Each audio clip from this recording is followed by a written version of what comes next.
Ahí está.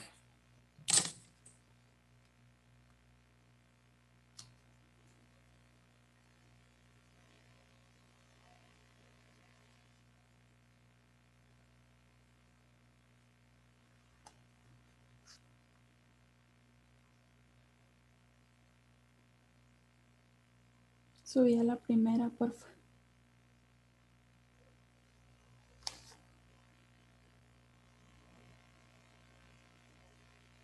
Empezar. Muy buenas tardes, nosotros somos el grupo número 2 y vamos a hablar sobre los trastornos de la tiroides. Siguiente, por favor.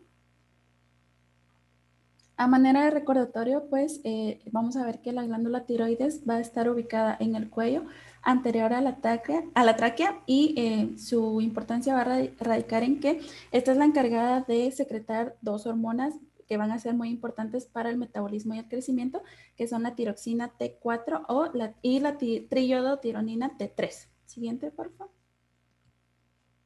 Bueno, ahora sí hablando del hipotiroidismo, esta va a ser una patología que va a estar asociada con la hipofunción de la glándula tiroides. Puede también ser por una nula función, quiere decir que esta no va a ser capaz de secretar las hormonas que ya mencioné. La vamos a clasificar según su origen como hipotiroidismo primario, secundario o terciario. En el primer caso, pues el daño va a estar sobre la glándula tiroides específicamente y esta no va a producir las hormonas. En el segundo caso, el daño va a estar sobre la glándula hipófisis, que esta es la que se encarga de secretar la hormona estimulante para la tiroides. Entonces, al momento de que esta no funciona, no se produce la secreción de hormonas tiroideas. En el tercer caso, el hipotiroidismo terciario, el daño va a estar sobre el hipotálamo, que el hipotálamo es el encargado de estimular a la hipófisis y la hipófisis estimula a la glándula tiroidea, como ya mencioné. También vamos a ver que puede estar asociada o no al bocio. El bocio va a ser una protuberancia que se va a encontrar en el cuello, como lo vemos en la imagen de arriba, y más adelante les van a explicar con más detalle. El hipotiroidismo periférico va a ser otra condición en la que en las glándulas está todo perfecto, pero las hormonas secretadas no van a ejercer su función a nivel tisular. Ahora sí, siguiente, por favor.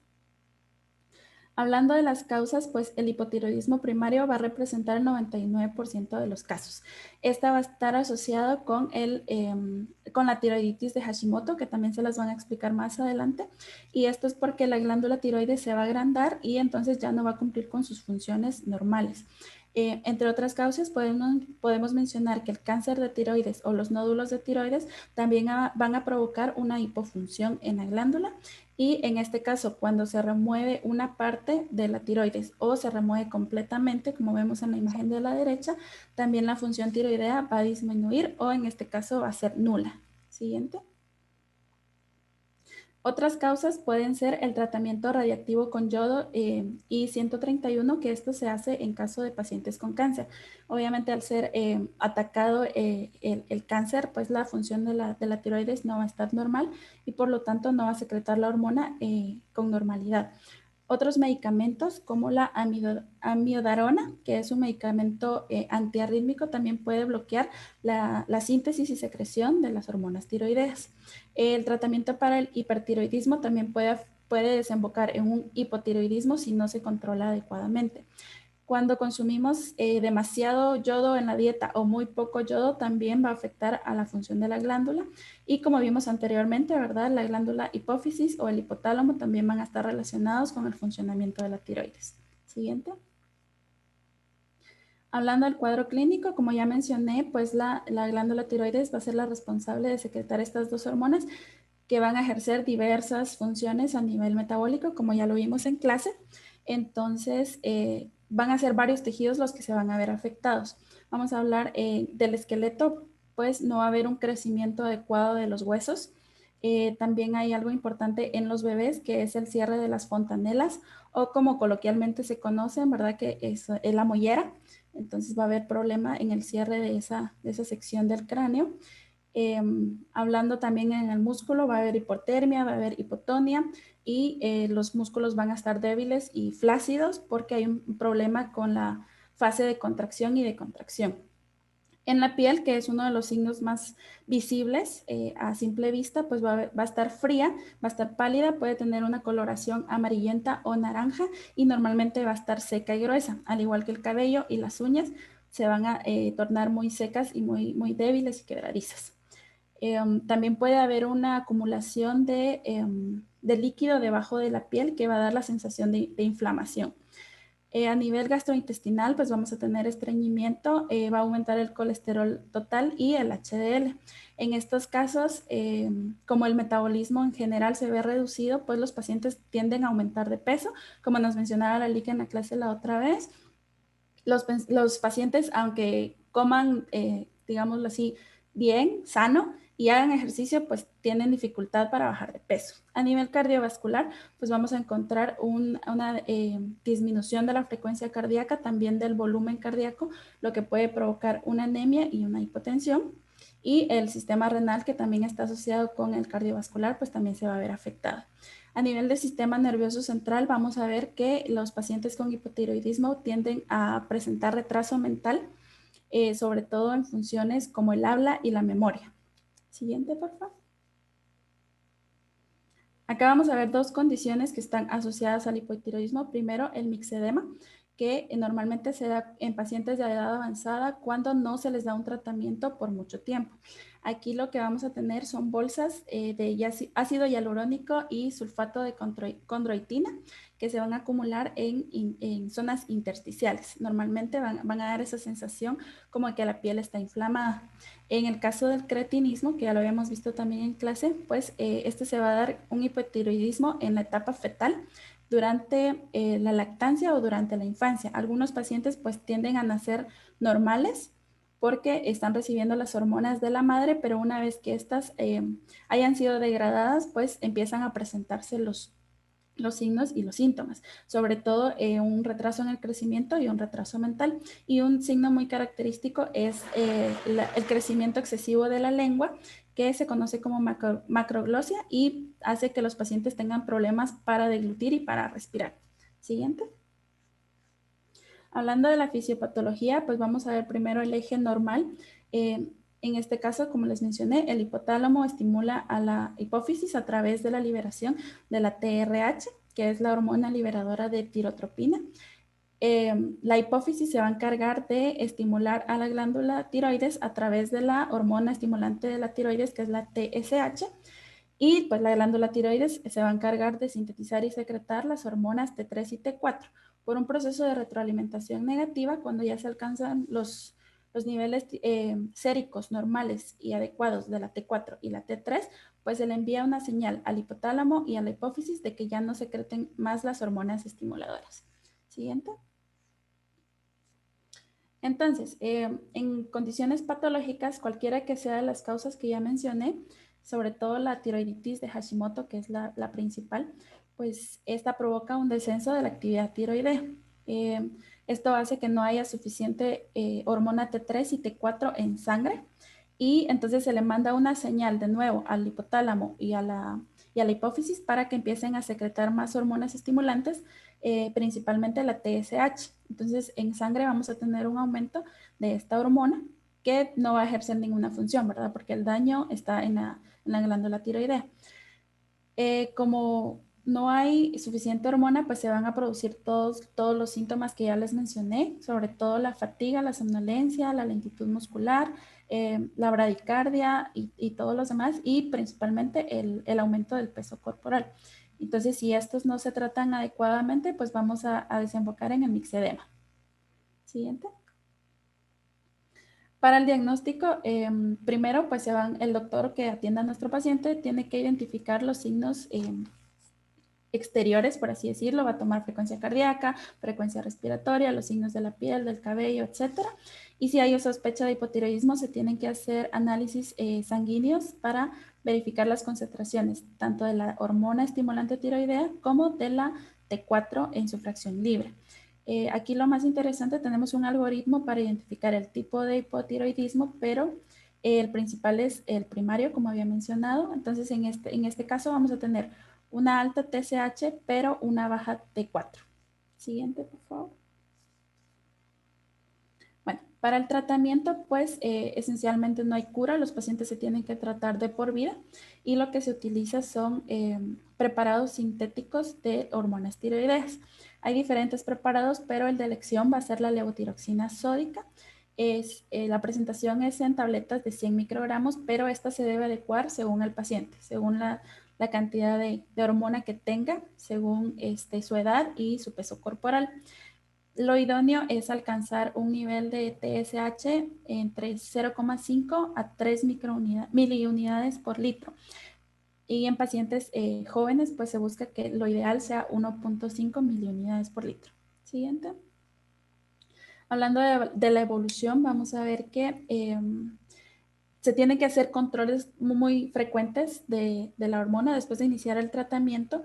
Aproximadamente entre 4 a 6 semanas se va a verificar que estén normales tanto la hormona estimuladora de la tiroides como las fracciones libres de la T4. Entonces, en pacientes embarazadas, el chequeo tiene que ser más constante por el hecho de que los pacientes, aquí se está tratando a 2 pacientes a la vez, ¿verdad? Entonces se va a monitorear tanto a la madre como al feto que estén recibiendo la cantidad de hormonas suficiente y en pacientes recién nacidos se debe ajustar exactamente la dosis con tal de que el crecimiento sea normal y adecuado a su edad. Eh, entonces, cuando se inicia el tratamiento, exteriormente se puede ver que los signos y síntomas van a disminuir, como es el caso de la paciente de la foto, que sus facciones se ven más finas, no inflamadas como normalmente está en el hipotiroidismo. Siguiente.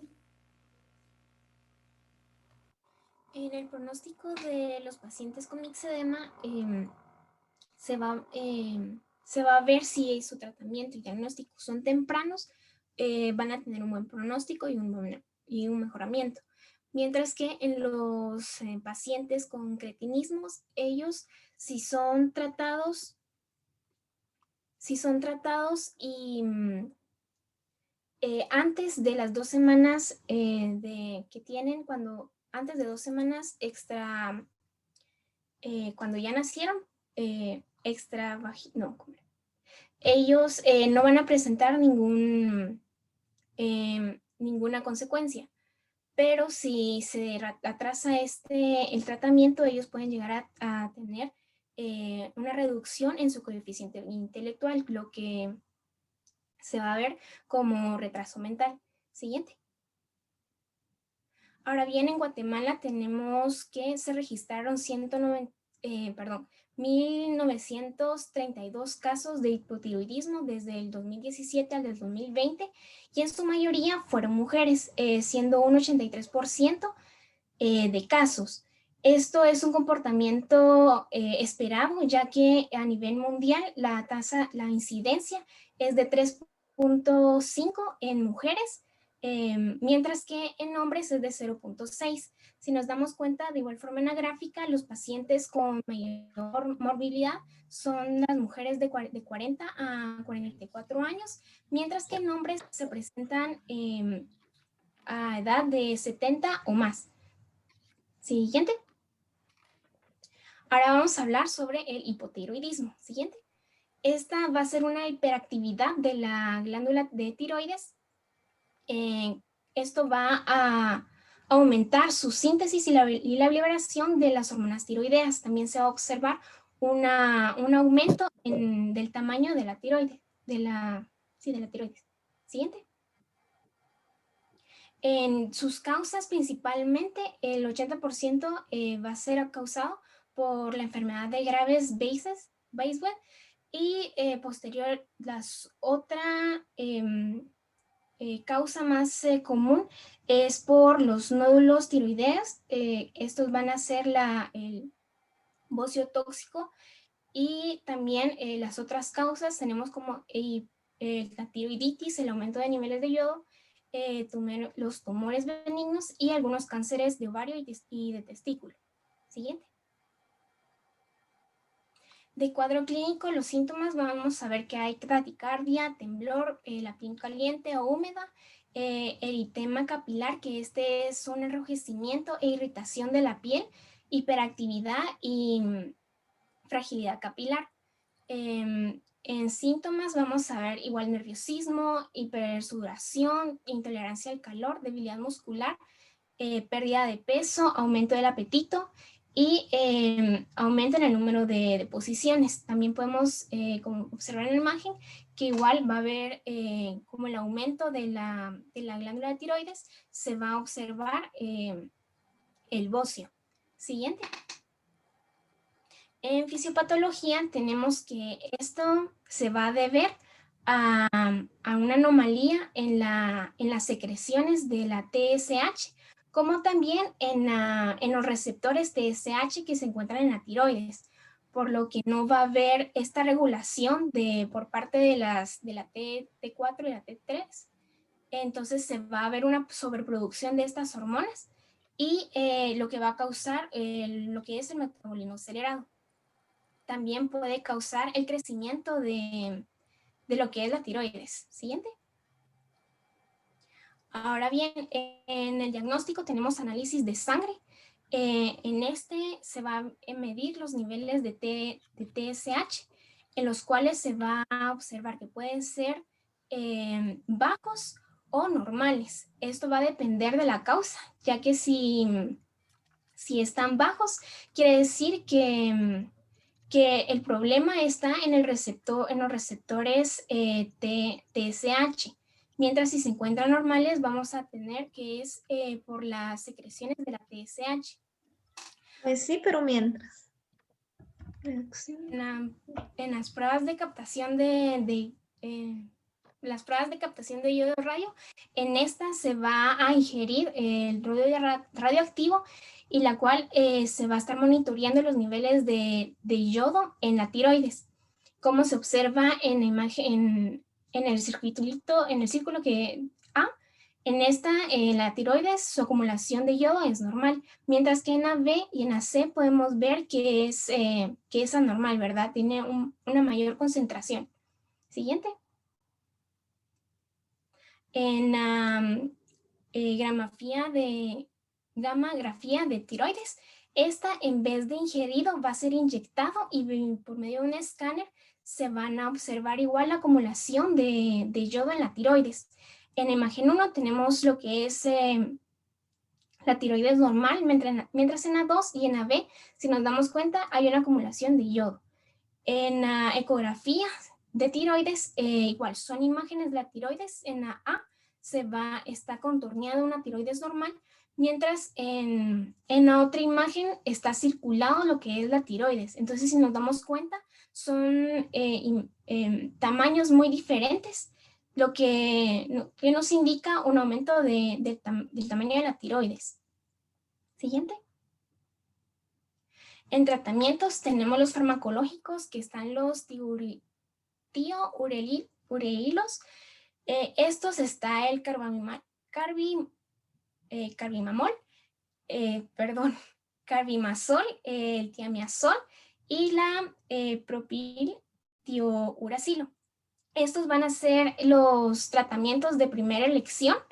Estos lo que van a hacer, van a inhibir lo que es la peroxidasa tiroidea, que esto va a disminuir lo que es la síntesis y el almacenamiento de las hormonas tiroideas. Ahora tenemos los inhibidores aniónicos, que esto se encuentra el yodo, el yoduro y el perclorato de potasio. Estos lo que van a provocar, van a inhibir la captación de yodo. Y en cuanto al perclorato de potasio, ya no está en uso, pero de igual forma inhibía la captación de yodo. Ya no se usa debido a que puede causar, hay riesgo de anemia.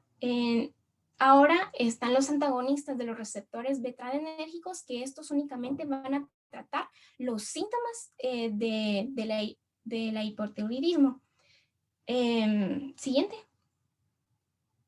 Ahora tenemos los no farmacológicos, está el yodo radioactivo y lo que hace es que causa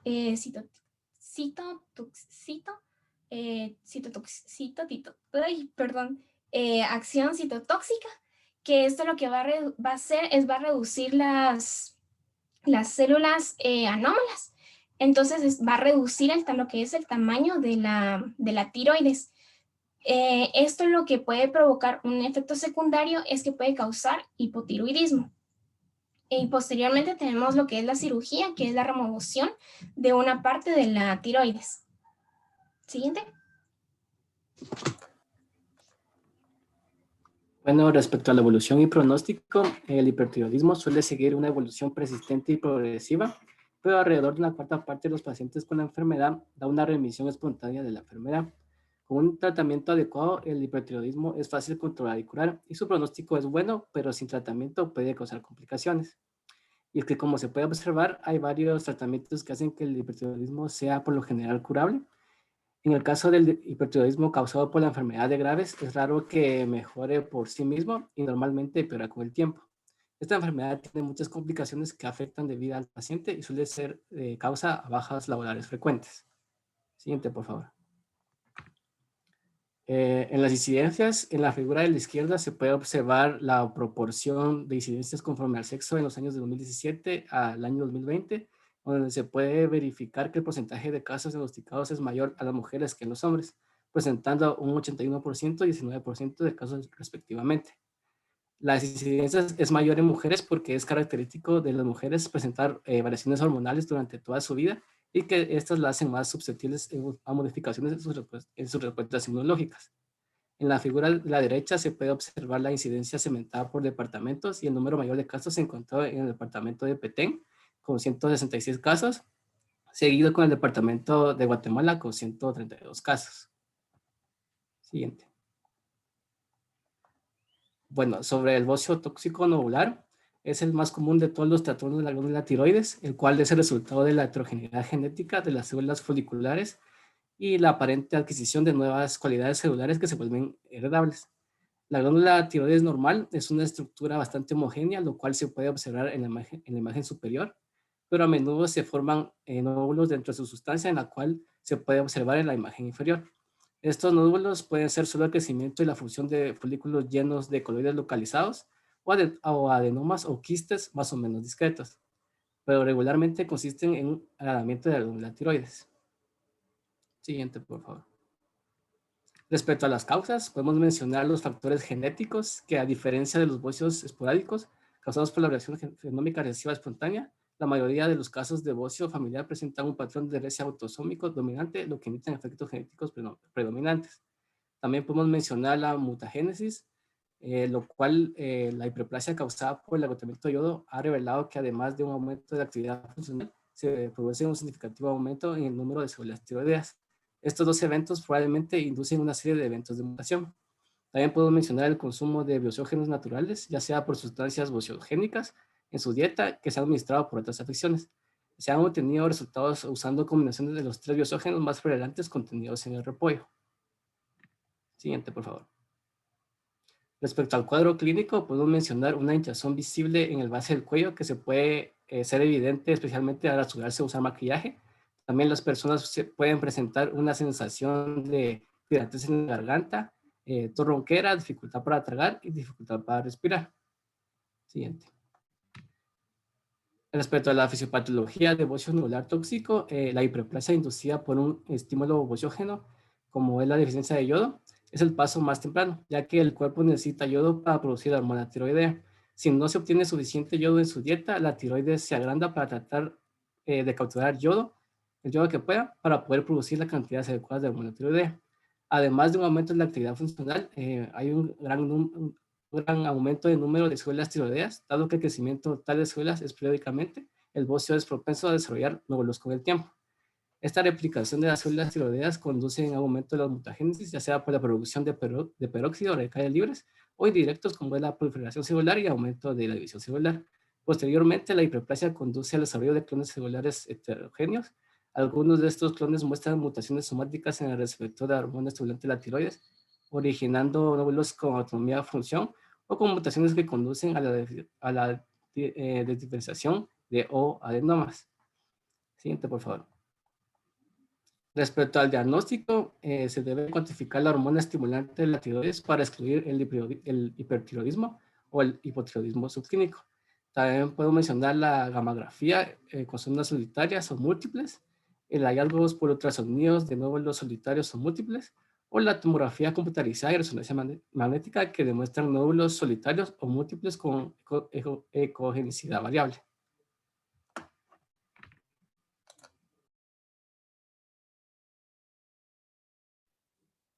Bueno, con respecto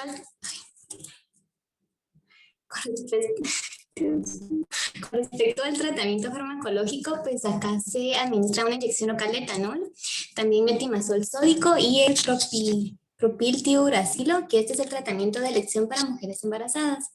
Entre el tratamiento farmacológico tenemos el radioyodo, que como estaba mencionando, mi compañera trata una tiroides hiperactiva y también este está indicado en casos de contraindicación de una cirugía y se logra una disminución de más o menos el 40% del volumen tiroideo. El tratamiento quirúrgico se indica siempre que los pacientes con enfermedad nodular tiroidea tengan un bocio muy grande y haya una sospecha o diagnóstico de malignidad. En estos casos, pues se puede realizar una hemitiroidectomía, que es la remoción parcial de la tiroides, o si no, una tiroidectomía total, que es la remoción total de la tiroides. En estos casos se tiene que administrar días antes de la cirugía yoduro de potasio para disminuir la vascularización de la hormona y que la cirugía sea más fácil de realizar.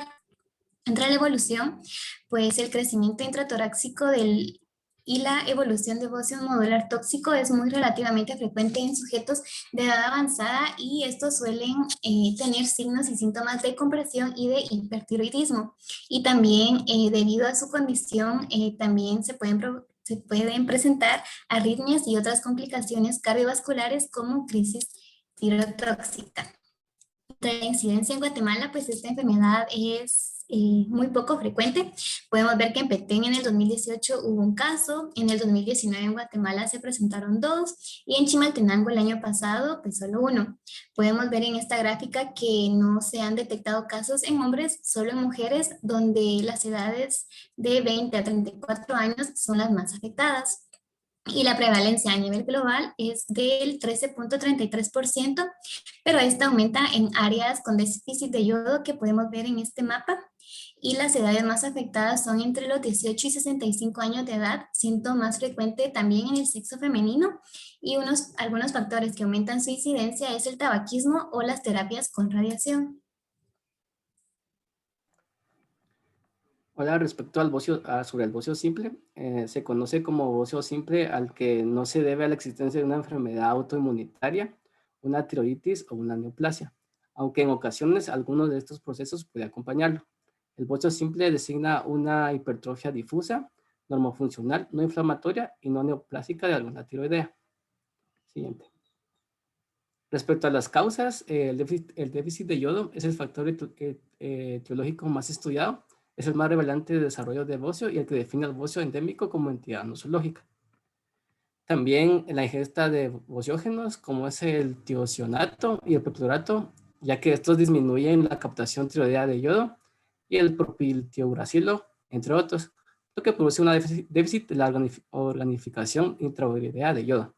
También puedo mencionar los defectos cogénicos de la síntesis y de la acción de la hormona tiroideas, ya que estas alteraciones son muy poco frecuentes, se heredan de forma autosómica recesiva y presentan gran heterogeneidad tanto bioquímica como clínica. Siguiente. Respecto al cuadro clínico, el bocio es un estadio inicial, suele ser asintomático, aunque raramente puede cursar con dolor de hemorragia local en el caso de que exista un nódulo quístico. Cuando un bocio alcanza un gran tamaño, puede cursar síntomas de compresión, como puede ser la disnea, estridor, disfagia y tos. Cuando se presentan otros síntomas, los siguientes son los más comunes, la que es la opresión de la garganta, tos y ronquera, dificultad para tragar y en casos graves, dificultad para respirar. Siguiente. Respecto a la fisiopatología, un aumento persistente en la estimulación de la hormona estimulante de la tiroides debido a la deficiencia crónica de yodo conduce inicialmente a un aumento homogéneo del tamaño de la tiroides. Al existir una disminución de los niveles circulantes de la hormona de la tiroides de cualquier etiología, los niveles de esta hormona se incrementan y provocan hipertrofia y hiperplasia a las células foliculares, que dan lugar al aumento de volumen de la glándula de la tiroides. Desde una perspectiva fisiopatológica, el aumento del tamaño de la tiroides se puede deber a procesos de estimulación, inflamación o infiltración. Siguiente. Respecto al diagnóstico, primero tenemos la exploración clínica, lo cual es el primer paso para evaluar una sospecha de bocio. Por lo tanto, es confirmar si la tumefacción del cuello representa un aumento del tamaño de la tiroides, para no confundirla con exceso de piel o de grasa subcutánea en la parte anterior inferior del cuello. También tenemos las pruebas de laboratorio, lo cual es observar el nivel de la hormona estimulante que determina si existe hipotiroidismo o tirotoxicosis primarios. Un aumento de los niveles de anticuerpos antiperoxidasa tiroidea permite confirmar la sospecha de tiroiditis autoinmunitaria.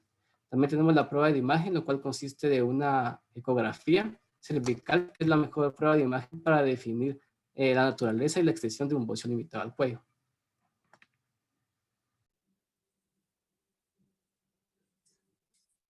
Bueno, en el tratamiento farmacológico tenemos la levotiroxina, que su acción es la supresión de la secreción de la TSH. También está el propililtiuracilo, la prednisolona para tratar la inflamación de la tiroides, y el yoduro de potasio si se ha originado el bocio por falta de yodo.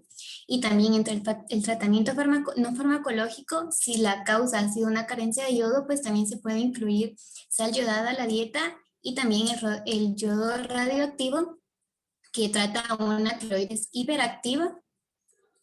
Y en el tratamiento quirúrgico, pues igualmente tenemos la tiroidectomía y la hemitiroidectomía. Y esta está indicada en caso de que el bocio sea muy grande y tenga síntomas de compresión, como habíamos dicho, ronquera o dificultad para respirar o para tragar. Y acá se deben de analizar ciertos factores como el sexo, la edad o otras enfermedades que pueda tener el paciente que puedan complicar esta cirugía.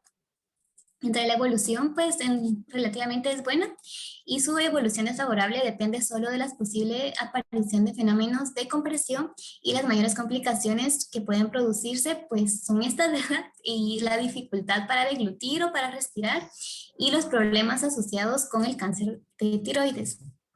Entre la incidencia, pues podemos ver que en la ciudad de Guatemala es donde se ha encontrado la mayor cantidad de personas que padecen esta enfermedad, seguida por Petén. Y en el año 2021 pues ya se han encontrado casos en el oriente del país, específicamente en Jalapa y en Zacapa.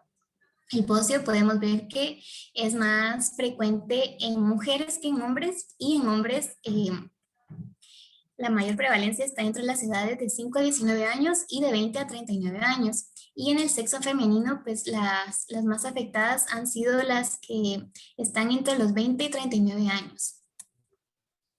Ya a nivel global, pues esta tiene una prevalencia de 15.8%, a diferencia del continente americano, que tiene una incidencia del 4.7%, y en el continente africano pues hay un 28.7%.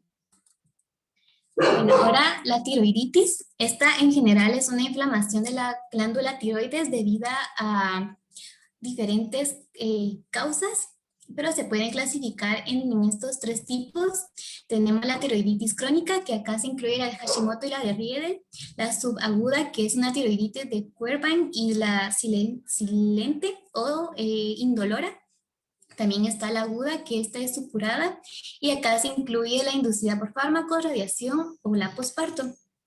Bueno, las causas es que la crónica es una reacción del sistema inmunitario contra la glándula tiroides. La subaguda es causada por una infección por virus en la glándula tiroides. Más que todo, esta tiene un cuadro clínico similar al de la gripe. Y a la tiroiditis aguda es por una vía, se puede dar por vía hematógena o por contigüidad de los tejidos adyacentes, y entre los agentes etiológicos se encuentran bacterias como el Streptococcus, Staphylococcus. También pueden haber agentes virales, alergias, tóxicos, radiaciones, como habíamos dicho, y fármacos como la amiodarona o terapia inmunoterapias o litio también pueden provocar síntomas de tiroiditis. Ya en etapa postparto en una mujer, Esta se debe a que hay presentes anticuerpos de tipo antiperoxidasa tiroidea y antitiroglobulina. Bueno, entonces, debido a esta etiología tan variada, los signos y síntomas de la tiroiditis varían en función de la patología tiroidea y de la que se esté hablando, y como tal no existe como síntomas muy característicos de esta enfermedad. Pero bueno, iniciando con la tiroiditis crónica, acá se notan más que todo signos y síntomas como el cansancio, sensibilidad al frío, estreñimiento, palidez, pérdida de cabello, un aumento de peso, y en la tiroiditis de Riedel pues hay un aumento de la glándula tiroides y por lo tanto compresión del esófago y de la tráquea. También hay bajos niveles de calcio y por lo tanto alteraciones en otros órganos. En la tiroiditis subaguda su principal característica es el aumento del tamaño de la tiroides con inflamación dolorosa, a diferencia de la silente que no presenta dolor. Y también es blanda al tacto y hay dificultad para tragar, ronquera, cansancio, fiebre e hipotiroidismo, que esta también desglosa otro tipo de cuadro clínico en el que podemos mencionar el cabello seco, fatiga, depresión, cansancio, entre otros sintomatología. Ya en la tiroiditis aguda, pues acá tenemos edema doloroso, fiebre, escalofríos, abscesos, adenopatías dolorosas, pero la función tiroidea no está alterada. Y en la tiroiditis posparto, pues tenemos una tirotoxicosis, que esta es el exceso de hormonas tiroideas en el torrente sanguíneo. También hay hipotiroidismo y este cuadro se le aduce al periodo de lactancia. Bueno, entonces en la fisiopatología se intervienen factores genéticos y ambientales, habiéndose identificado algunos genes relacionados con antígenos tiroideos y otros vinculados a la inmunidad. Bueno, en la primera tenemos la tiroiditis crónica. Recordemos que esta es una enfermedad autoinmune en la que el sistema inmunológico reacciona con una variedad de antígenos tiroideos, donde hay una depleción progresiva de células epiteliales tiroideas o tirocitos, que son gradualmente reemplazados por una infiltración de células mononucleares y linfocitos que causan una inflamación y luego una fibrosis. Esta fibrosis tiene la característica de una atrofia folicular tiroidea grave y una fibrosis densa. La fibrosis en la tiroiditis de Riedel pues se caracteriza porque se extiende más allá de la cápsula de la glándula, y múltiples mecanismos inmunológicos pueden contribuir a la muerte de los tirocitos, pero el más común es la sensibilización de T cooperadoras de CD4 autorreactivas en los antígenos tiroideos. La tiroiditis subaguda, recordemos que es por factores virales, donde la inflamación provoca una liberación masiva de las hormonas tiroideas T3 y T4 y de la tiroglobulina. Entonces, estas ya no se pueden secretar después, ¿verdad? Y esto provoca una fase inicial de tirotoxicosis debido a la liberación excesiva de la hormona T4, que provoca el descenso anormal de la TSH. Entonces, esta hormona está aumentada, ¿verdad? Y poco a poco va disminuyendo hasta que llega a un periodo de eutiroidismo muy fugaz y se empieza la etapa de hipotiroidismo. Acá, como respuesta fisiológica, la hipófisis secreta TSH, entonces esta empieza a aumentar, ¿verdad? Y esto con el fin de que la T4 se promueva la secreción de la T4 hasta su concentración normal. Y acá empieza la fase de la recuperación, que puede durar varias semanas hasta que el cuerpo sea capaz de sintetizar T3 y T4. La tiroiditis aguda es una infección de las glándulas tiroides que se debe a una extensión directa desde la fístula interna del seno periforme, como podemos ver en esta imagen, y en estadios iniciales de una infección bacteriana hay una inflamación aguda con infiltrado profuso de células polimorfonucleares y linfocitos que conllevan a una necrosis y formación de abscesos. Entre la inducida por radiación, acá los isótopos de yodo liberan radiación, la cual al ser absorbida provocan la liberación de radicales libres. que lesionan los procesos celulares y conducen a una esterilización y muerte celular.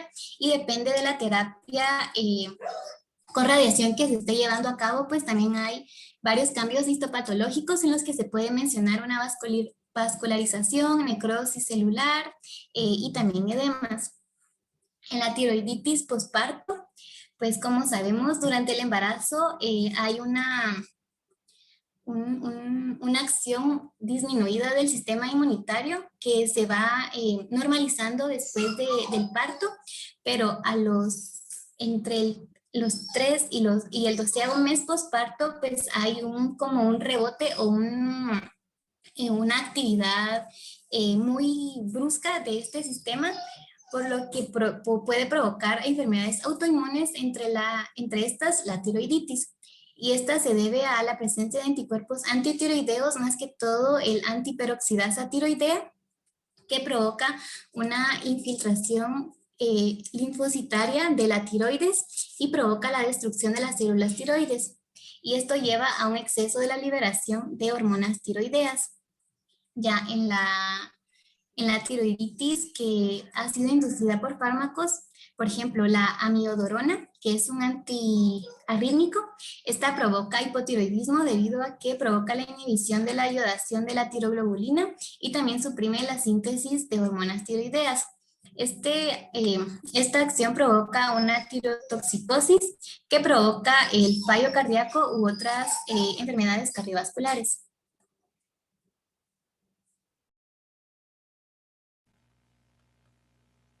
Bueno, con respecto al diagnóstico de la tiroiditis subaguda, esto se va a dividir en dos fases. Primero, en la fase inicial, pues vamos a tener que hay una elevación de la velocidad de sedimentación globular. También vamos a tener que las concentraciones de T4 libre y la T3 van a estar aumentadas y también se va a producir un descenso de la concentración de la hormona estimuladora tiroidea, así como la captación tiroidea de yodo radiactivo. Luego de esto viene una fase de hipotiroidismo en la cual vamos a ver que las concentraciones tanto de T3 y T4 van a ser disminuidas porque ya no va a haber una secreción normal de la glándula. Y entonces, como vimos anteriormente en respuesta, la TSH tiene que subir con tal de reactivar la glándula. Luego vamos a tener que los anticuerpos TPO y los anticuerpos TG también van a estar indetectables o ligeramente positivos. Un método de diagnóstico va a ser la ecografía tiroidea con Doppler. En esta la idea es identificar las áreas ecolúcidas irregulares y con una regulación del flujo sanguíneo que va a estar diferente en comparación con la glándula tiroidea sana. Luego tenemos que en la tiroiditis aguda, pues la función tiroidea va a estar normal, por lo tanto las concentraciones séricas no sufren alteraciones. Lo que se hace aquí es hacer una ecografía para identificar la inflamación en la glándula tiroidea. Recordemos que la ecografía funciona enviando ondas sonoras hacia el órgano, en este caso que sería la glándula tiroidea, y la glándula provoca el rebote de las ondas y son detectadas por el aparato. Cuando hay una inflamación, entonces obviamente estas ondas no van a rebotar de la misma forma y ahí es donde se identifica que puede haber una inflamación, ya que no está en toda la glándula, sino por secciones, sobre todo cuando hay una acumulación o un absceso de algún virus o una bacteria, como es en el caso de la tiroiditis aguda. También se puede realizar una gammagrafía con tal de identificar los nódulos fríos. En el examen citológico, pues se va a ver que va a haber una leucocitosis y una BSH aumentada. Y en el test de diagnóstico va a ser una punción con aguja fina. Siguiente, por favor.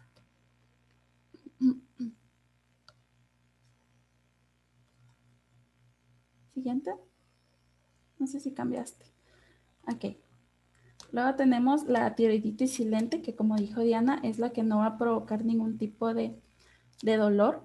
Entonces, las concentraciones de T3 y T4 en sangre pues van a estar moderadamente elevadas y la TSH va a estar baja. En este caso, los pacientes desarrollan un hipotiroidismo y la T4 va a disminuir.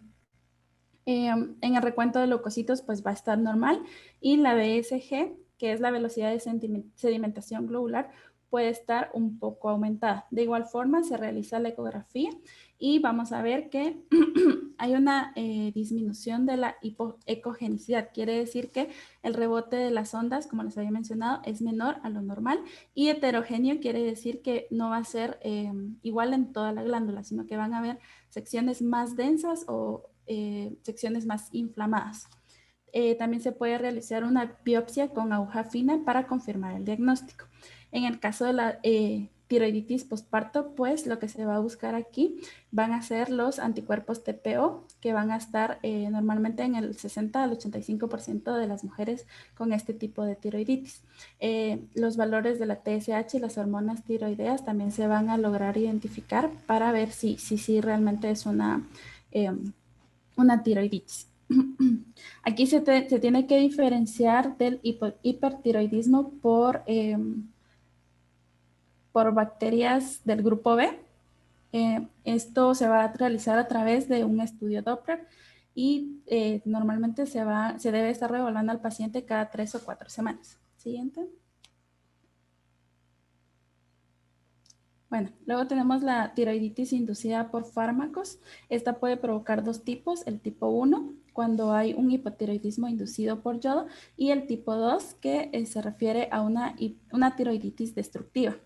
El diagnóstico diferencial va a ser a través de los anticuerpos antitiroideos, que esto va a estar más orientado a la tipo 1, y la elevación de la interleucina 6 va a ser un marcador de inflamación que está asociada con la tipo 2. También se puede realizar una ecografía para monitorear el aumento del flujo vascular en la tipo 1, que normalmente está ausente en la tipo 2, como podemos ver en las imágenes de abajo. Siguiente, por favor. Bueno, luego tenemos la tiroiditis de Rieder. En esta, pues, el diagnóstico se va a realizar mediante biopsia, pero hasta que la glándula haya sido intervenida quirúrgicamente, no se puede hacer antes. En una fase temprana, pues lo que vamos a obtener es una intensa infiltración de linfocitos, células plasmáticas, neutrófilos y eosinófilos, y en fases más avanzadas, pues va a haber una infiltración tiroidea por tejido fibroso que está densamente hialinizado. En la tiroiditis de Hashimoto, que recordemos que es una de las principales, acá como está asociada al hipotiroidismo, lo que vamos a tener van a ser las hormonas en sangre, van a estar aumentadas. Va a haber un aumento de la TSH como respuesta de control. Y también vamos a tener que el paciente va a tener un bocio difuso con consistencia aumentada. Y también se puede hacer un análisis por la presencia de anticuerpos antitiroideos, anti-TPO y anti-TG. Siguiente. Bueno, para el tratamiento en la tiroiditis subaguda, normalmente el dolor se va a tratar con aspirina en altas dosis, o también se puede sustituir con otros antiinflamatorios no esteroideos. Si este tratamiento no es eficaz o los síntomas persisten o son más localizados, se pueden utilizar glucocorticoides. El tratamiento de elección en este caso pues es la prednisona por vía oral. También se pueden utilizar bloqueadores beta cuando las hormonas tiroideas son muy altas en sangre y están provocando una tirotoxicosis. También se puede hacer una sustitución de la levotiroxina, que como mencioné anteriormente, pues es un sustituto sintético de la tiroxina endógena.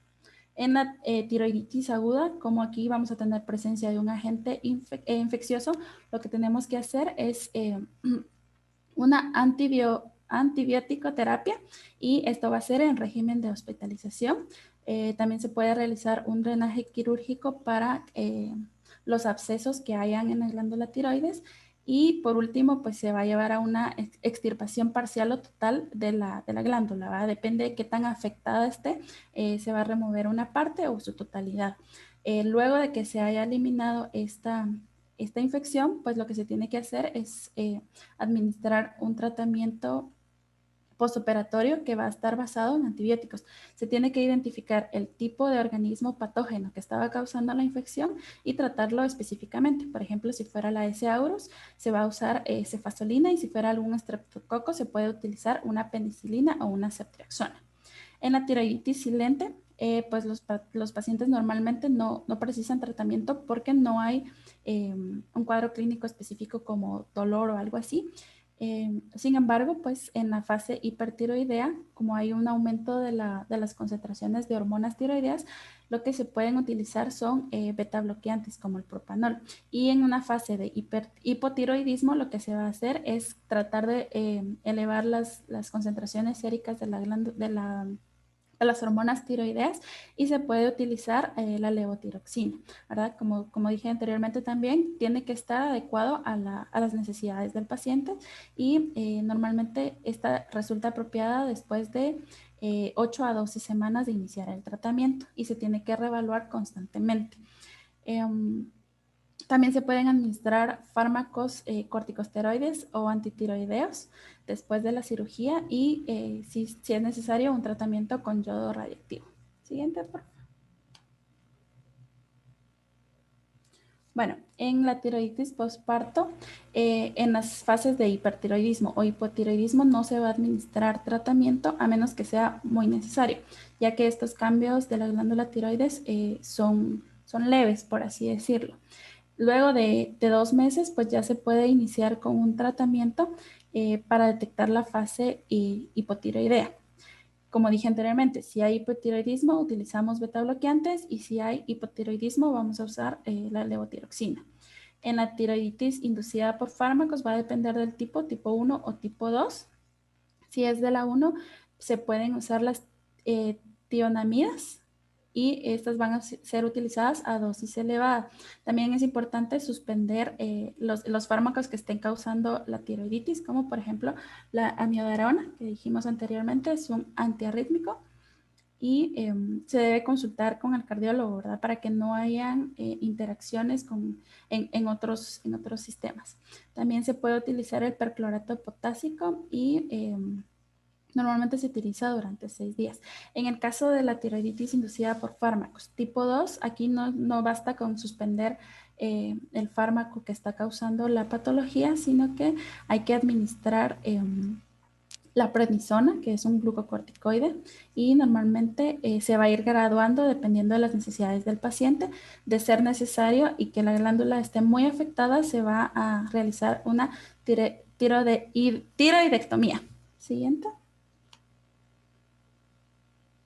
Bueno, con la tiroiditis de Riedel no existe un tratamiento específico. Sin embargo, se ha visto que en algunos pacientes pues, ha sido eficaz el tratamiento con corticosteroides, y normalmente las dosis iniciales van a ser de 100 gramos por día y se van a ir readecuando. Si no funcionan los tratamientos farmacológicos, lo que hace es una operación, y en este caso va a ser una histectomía, que va a ser remover únicamente el istmo de la glándula tiroides. Luego, con la tiroiditis de Hashimoto, pues los pacientes van a tener elevadas sus concentraciones de TSH y la tiroxina libre disminuida, y no se requiere un tratamiento, pero siempre se van a evaluar estos 2 parámetros para ver si es necesaria sustituir la hormona tiroidea con levotiroxina, y como les dije, se va a adecuar según el tratamiento y según dependiendo cuánta hormona TSH ya posea, ¿sí? Normalmente se recomienda tomarla en ayunas o en la noche al acostarse. Siguiente. Bueno, el pronóstico y la evolución de la tiroiditis varía en función de la afección que sufra la tiroides. Por ejemplo, la de Hashimoto, pues el pronóstico será de hipotiroidismo prácticamente irreversible. La no dolorosa y la posparto, pues se trata de trastornos similares en los que la principal diferencia es que en la posparto ocurre tras el embarazo, mientras que la no dolorosa o silente se da en mujeres y en hombres por igual. Luego, en la tiroiditis subaguda, el curso clínico será como el de la tiroiditis no dolorosa y de posparto, aunque en este caso no existe dolor de la tiroides. En la tiroiditis infecciosa o aguda, pues acá se ve que los signos desaparecerán una vez se solucione la infección. Y si la tiroiditis ha estado inducida por radiación o fármacos, se observará tirotoxicosis e hipotiroidismo, como habíamos mencionado, y el hipotiroidismo inducido por drogas se resuelve cuando se elimina esta droga, pero cuando es inducida por radiación, este suele ser permanente.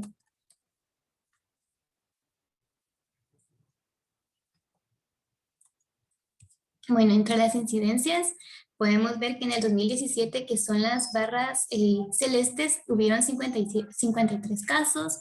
En el 2018, que son las barras naranjas, 63 casos. En el 2019, que son las barras grises, 72 casos. Y en el 2020, que son las barras amarillas, hubieron 32 casos, de los cuales la mayoría fueron en mujeres y los más afectados fueron entre los 20 y 44 años de edad. Bueno, ahora con los tumores tiroideos. Bueno, los tumores tiroideos o nódulos tiroideos van a ser bolsas de un sólido que está en una parte de la tiroides, o también puede estar rellena de líquidos. En este caso también podemos tener únicamente un nódulo, o puede ser una glándula multinodular.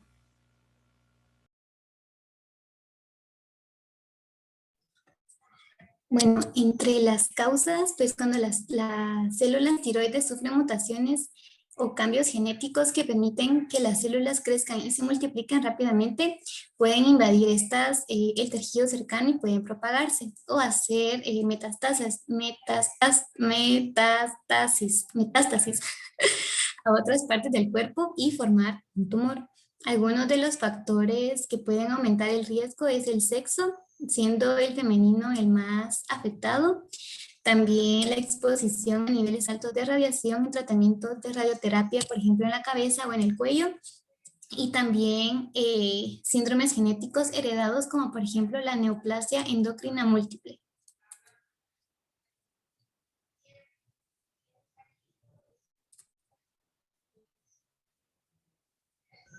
Bueno, los tumores o nódulos tiroideos suelen ser asintomáticos.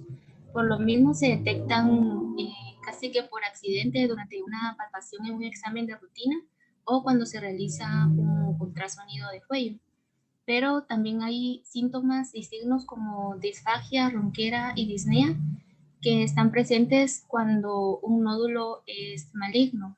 Y hay otros signos y síntomas como hiperactividad, diaforesis, ansiedad y diarrea que pueden estar presentes en cualquiera de los tipos de nódulos.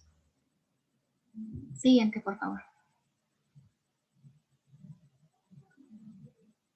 En la fisiopatología están involucrados diferentes factores como el factor inmunológico, factores de crecimiento y estimulantes del crecimiento.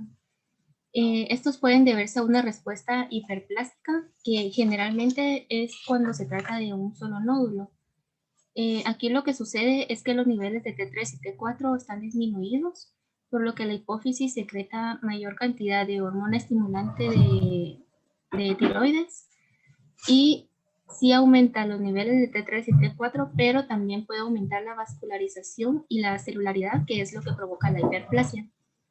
En cambio, cuando se trata de una enfermedad multinodular o de adenoma tóxico, va a haber un elevado, las hormonas T3 y T4 van a estar elevadas, por lo que, y esto se debe porque el receptor de hormona estimulante de tiroides está acoplada a una proteína G que tiene una mutación en la subunidad alfa estimuladora de la proteína G. Entonces esto causa que esta subunidad esté como constantemente en modo encendido y va a provocar que la cascada de AMP cíclico esté siempre activada, y va a dar como resultado un aumento en la proliferación y en el funcionamiento de las células foliculares de la tiroides. Siguiente, por favor. En el diagnóstico es importante hacer una investigación a fondo de los antecedentes y factores de riesgo para tomarlos en cuenta y poder identificar si el nódulo es maligno o no. En el diagnóstico clínico tenemos el examen físico, que consiste en la palpación de cuello, laringe y tráquea, y aquí se pueden detectar nódulos desde 0,5 centímetros de diámetro. En los exámenes de laboratorio se realizan estudios para identificar los niveles de T4 libres, de tiroglobulina, para determinar la calcitonina, debido a que al haber alteraciones en los niveles de esto se puede identificar que hay una alteración en el funcionamiento de la tiroides. Está la biopsia por aspiración con aguja fina, que es uno de los métodos más efectivos porque permiten predecir si el nódulo es canceroso y posee una sensibilidad del 65 al 100% y una especificidad del 70 al 100%. Siguiente, por favor. En el diagnóstico de gabinete tenemos las imágenes con radioisótopos. Aquí se puede usar tecnecio 93 y yodo 123, que dan una respuesta bastante similar, pero el yodo, al ser más fisiológico, da más tiempo de análisis. Y aquí se puede identificar si hay metástasis en el cuello. Con la resonancia magnética se puede identificar si los vasos del cuello están comprometidos, y es un método útil en tumores mayores a 5 milímetros de diámetro. La ultrasonografía es otro de los métodos más útiles junto con la biopsia por aspiración, que generalmente se realizan en conjunto y permite identificar nódulos sólidos desde los 3 milímetros y nódulos quísticos desde los 2 milímetros. La ecografía es un método que es bastante sensible pero poco específico, porque permite dar una imagen de la estructura tiroidea, pero no identifica si los nódulos son benignos o malignos. Siguiente. En el tratamiento farmacológico tenemos a la levotiroxina, que no se recomienda ni de forma generalizada ni de forma rutinaria porque puede causar aumento en el tamaño de la tiroides. Sin embargo, sí es efectivo cuando el nódulo es reciente o es de un tamaño pequeño, si los niveles de levotiroxina se mantienen por debajo de los 0,3 miliunidades por litro. El radioyodo está indicado en nódulos hiperfuncionantes y la cura bioquímica se consigue en un 75% de los casos. Pero tiene un efecto secundario que es hipotiroidismo, entonces también necesita de un control permanente del paciente. La alcoholización consiste en inyectar alcohol en el nódulo y es recomendado cuando el paciente no es candidato a una cirugía. Siguiente, por favor. El tratamiento no farmacológico, aquí está la cirugía, que en el caso de ser un solo nódulo se recomienda una hemitiroidectomía, es decir, que no se va a retirar por completo la tiroides, pero si es una enfermedad multinodular, sí se recomienda una tiroidectomía total o casi total. También está la termoablación con láser, que es una alternativa cuando se trata de nódulos benignos, y este consiste en introducir una fibra de láser en el nódulo. Entonces se irradia energía que causa un aumento de la temperatura y causa necrosis en el tejido, y esto es lo que disminuye el tamaño del nódulo. Siguiente, por favor. En cuanto a la evolución, podemos decir que es bastante variable y se sabe que del 28 al 35% de los nódulos reducen su tamaño de forma espontánea, alrededor del 30 al 46% permanecen estables y del 19 al 52% crecen durante su seguimiento. Entonces, por eso se recomienda tener exámenes de rutina de cada 6 a 12 meses cuando se tratan de hallazgos benignos, y cuando son hallazgos no concluyentes se recomienda realizar una nueva biopsia por aspiración. El pronóstico de los nódulos malignos tras la cirugía y el tratamiento con yodo radioactivo depende del tipo de carcinoma, del tamaño del nódulo, de la ampliación de la resección y si hay extensión metastásica. La frecuencia de complicaciones asociadas al procedimiento quirúrgico varía según la experiencia de los diferentes centros. Y se incluyen complicaciones como hipoparatiroidismo transitorio o definitivo, lesión del nervio laríngeo recurrente, necesidad de traqueostomía y lesión de estructuras vasculares cervicales. Siguiente, por favor. En las incidencias en Guatemala se ve que de 2016 a 2020, en el 2019 fue cuando se reportó el mayor número de casos, que fueron 74. Estos se presentan mayormente en mujeres, en un 86%.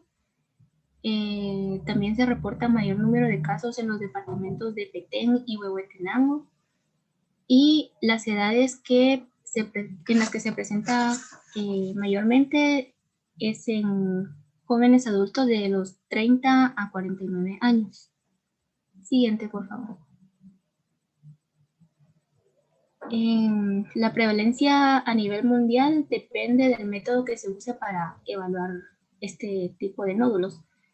De 4 a 7% de la población general tiene un nódulo palpable, pero si se usa ultrasonido, esta frecuencia aumenta al 30%. Y cuando se usa ecografía, se han encontrado lesiones hasta en el 67% de la población. Y en estudios post-mortem de pacientes sin enfermedad tiroidea previa conocida, se han descrito hasta el 50% de los casos. Siguiente, por favor. Gracias. Muy bien, chicos. ¿Hay alguna pregunta, comentario?